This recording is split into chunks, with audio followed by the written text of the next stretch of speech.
Discovery, go for Hubble release. 20 години телескопот Хабл гледа во универзумот. Ни донесе неверојатни слики на галаксии наспроти црната празнина. Доктор Ед Вајлер е помошник администратор за наука во НАСА. За Гласот на Америка тој кажа дека Хабл досега изминал 4 или 5 милиарди милји.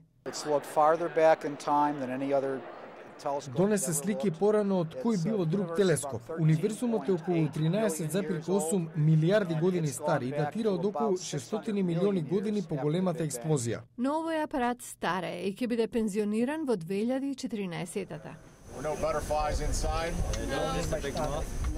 Правењето на филмот не било лесно.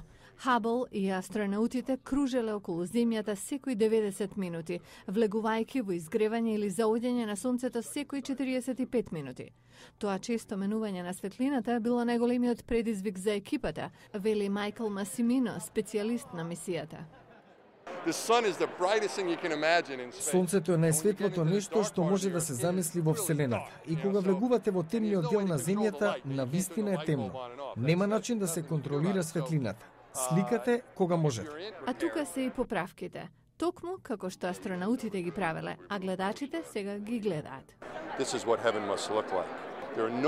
Вака мора да изгледа рајот. Нема зборови да се опише убавината на Земјата од таа перспектива. Филмот покажува и имиджи во 3D, што телескопот ги направил од длабочините на универзумот. Режисерот Тони Мајерс вели дека тоа не можело да се случи без IMAX технологија. Грем Фергусон, канадски режисер и пронаоѓач на IMAX технологијата пред 40 години вели. Мислам дека наскоро ќе има IMAX во сечија дневна соба. Ќе може да посетите други планети во вашата сопствена куќа. Можно е, но во меѓувреме, филмот е најдоброто најблиско нешто на тоа.